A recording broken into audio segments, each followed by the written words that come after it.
Greater Memphis Media. TSD TV, Tri-State Defender.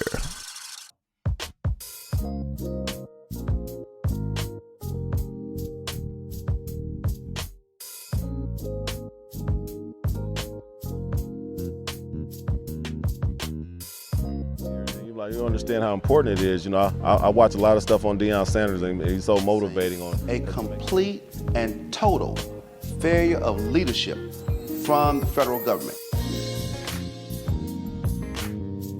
If anyone asks how it's going in the black community, you tell them we're rising.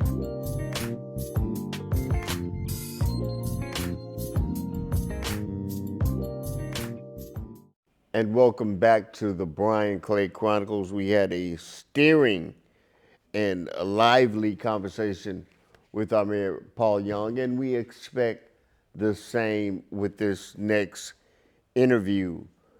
We've had wonderful presidents of the Black Business Association, Mr. Roby Williams and Mr. Mark Yates, who is now with TVA. And we have a new president at the BBA, Mr. Ernest Strickland. How you doing, brother? I'm great. How are you? You're looking like $1 million. Likewise. There is a plethora of things that we can discuss, and let's jump right into it. You are the president of the BBA of Memphis, which is really the advocacy organization for black business here in Memphis. As we move deeper and deeper into the 21st century, and now that you are sitting as the head of that organization, what is your plan for that organization? So when I think about where Memphis is as a community and the robust city that we all want, to me is obvious. A strong base of black businesses that are thriving, wealth being created, generational wealth being created is what it's going to take for us to achieve that milestone. And so I challenge my team every day as we think about Memphis in 20 years, 5 years, and we achieve that goal. We want people to look back and say the BBA played a pivotal role in a catalyst to us reaching that milestone. And so the work is, there's an intrinsic motivation that we have when we wake up every day, but a lot of the root causes and root solutions lie in having strong black businesses. You had a conference not too long ago, and I was incredibly impressed with the enthusiasm your staff has. It seems like there's a new shot of energy at the BBA.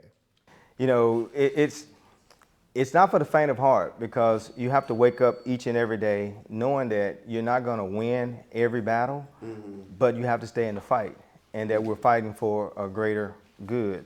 And so our team is professional, they are experienced, and they're driven. I get the privilege of working alongside them each and every day. One of the things that the mayor said is that he really wants to expand the role of black business partnering with major business. What are some of the steps that you're taking as the head of the BBA of Memphis in bridging the gap with EDGE, the Memphis Chamber of Commerce? Yeah, so my background is economic development. I worked for the Chamber for 15 years, and so I have all those relationships that we're able to activate on behalf of black businesses. As the mayor mentioned, having, joint venture type of partnerships with larger companies is what it's going to take. Those same type ventures with government is what it's going to take. I challenged an elected official, I won't name that person, it was years ago, that government has a role, right? Government is not the end all be all, but it has a role in allowing businesses that first chance. We hear about second chance as it relates to reentry, but as it relates to small business and black business, we need first chance opportunities. And government is the perfect partner for those first chances. From there, companies are able to have a resume and a set of experience and a balance sheet so that they can successfully enter those opportunities with larger companies. We also touched a lot on the crime issue.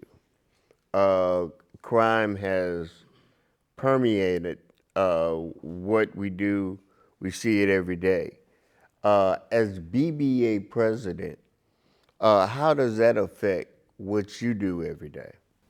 Well, it's definitely a complex issue. You know, we have member businesses. The news reached out to me. They wanted to talk to member about crime.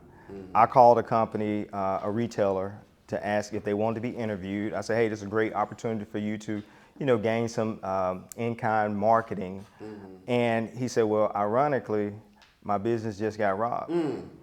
And so we hear these stories. A lot of times, you know, the perpetrators are our own people that are committing the crimes against us and our businesses, right? But it's still a complex issue, right?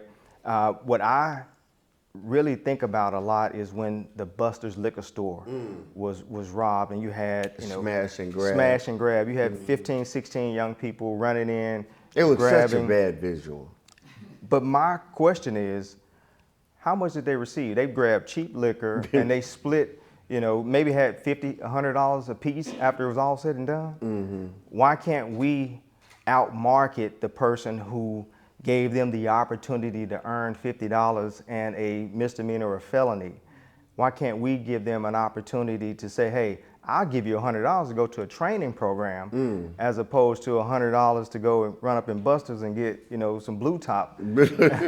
But those are the type of things that we think about every day. And at the BBA, black businesses and creating black wealth is the solution. It's an economic development strategy.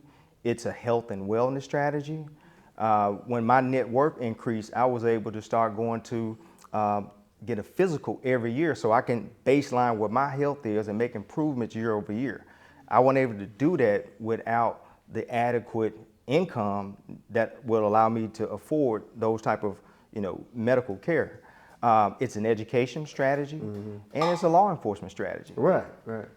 One of the things I would like to talk about when we come right back is I would like to talk about how we can build businesses and economic development. Again, same question I asked the mayor, in inner city neighborhoods like your Orange Mounds, your Hyde Parks, your Westwoods, whatever. Can we get into that and get into disruptive business? And your book. All right. Is that cool? Absolutely. We have Mr. Ernest Strickland, the president of the BBA, and we'll be right back right after this. Pop out. Family. Security. Happiness. They had it all. A good life. Then, one day, the unexpected happened. And just like that, everything changed. Things spiraled downhill quickly. Suddenly, their lives were falling apart. They were facing the unknown. I'm attorney Ursula Woods. Call us at the bankruptcy law firm before it's too late. We can help you get back on track and give you the second chance that you deserve. Whether you're planning for a comfortable retirement, preparing for her big day, or saving for graduation day. I know it's a lot, but what do you think? We can help with that. Preserver Partners, preparing for your future today. And welcome back to the Brian Clay Chronicles. We are speaking with Mr. Ernest Strickland, the president of the Black Business Association of Memphis, and we were discussing economic development. How do we build economic development in inner city communities like your Westwoods, your Hyde Parks, your Douglases, in those particular areas? Right. I think one thing is obvious is that we have to understand that sometimes if you're not in a position where you have worked in a business, you have a family business that you've inherited, this is brand new for you. And so how do we take entrepreneurial minded individuals and arm them with a set of skills, give them access to capital so that they can try a concept? They may not have it all together, but we have enough property in the inner city that's vacant that can be activated with an entrepreneur trying their shot at being a business owner. Correct. We have to have those type of those micro pilot opportunities, and from there we'll get some gems that come out of it. You know, when I think about cities like San Francisco and New York, and a lot of the companies that are in Silicon Valley, they had the opportunity to use what I call innovative dollars. These were dollars that they were provided with to try, to make an attempt, to test, revise, and try again.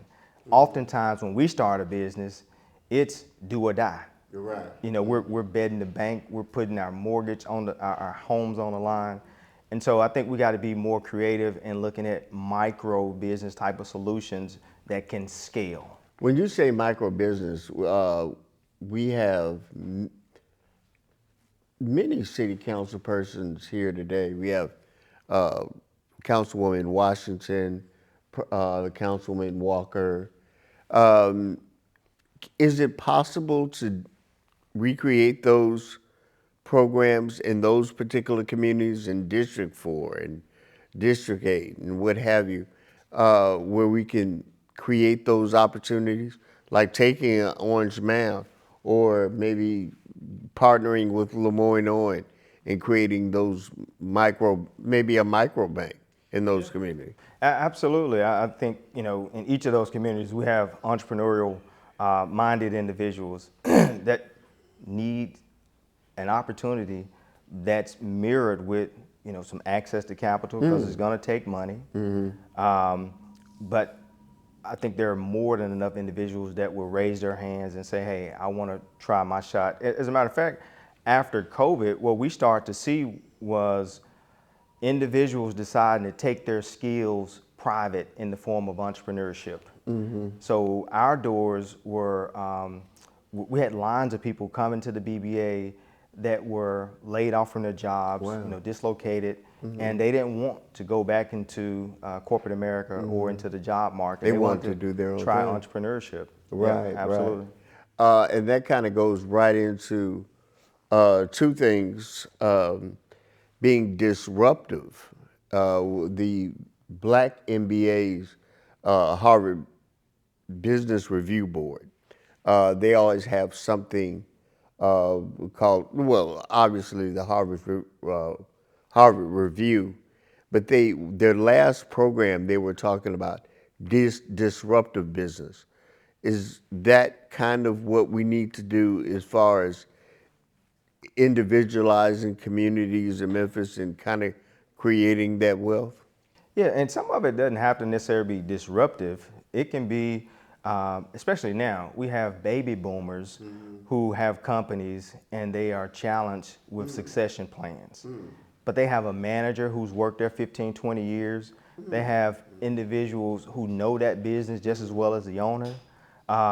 We need to empower those individuals to start acquiring the companies from the owners so that it becomes to keep it going. And so it's not disruptive, it's just marrying two problems with one solution. You know, the business owner has a problem with either closing the company, liquidating it, and now it becomes blight. The individual has a problem. If the company closed, they have to find another job or figure something else out. So why not empower that individual to buy the company from the owner? Right. one of the things that I would like to talk about is the parent's playbook, how to help your child succeed in the music industry. Now, this is a piece that you put together. Can you talk about this a little bit? Yeah, so I was forced to be a manager of an artist because he's my son. Oh. And he wanted to use his God-gift talent of singing. And every time I turned around, he was asking me for money, Brian, for recording, Right. for marketing, Right. for videos. And instead of just continue to pay out money, not knowing when it's going to come back, I had to roll my sleeves up and figure out how I can best support him. And from that, those experiences, I put the lessons in the book so that other parents don't have to go down the same road that I went down, but they can have a jump start in helping their child achieve their goals of being an artist. I would imagine even ministries can take advantage of this, probably, with their choirs and other things, right? Absolutely, and we talk about youth. The one thing or the two things that get young people attention very quick, sports and music. Right. And so we can leverage those two to start having deeper conversations with them about skills training or entrepreneurship, just using music and sports as a hook to get their attention. Sounds like a winner, man. This is an excellent document. I see you have this thing labeled with managers, agents, labels. What was the old song? Record rule 380 record companies can be shady, right? So Trust me.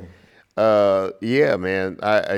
You even have artists, Drake, Lady Gaga, Post Malone, Taylor Swift, and I guess what they did to be successful. Right. I had some business skills that transferred into music, but my son just got back from the Grammys where he was able to go as a student of TSU and get a behind-the-scenes view of it. And so we're working relentlessly and tirelessly to help him get to the next level.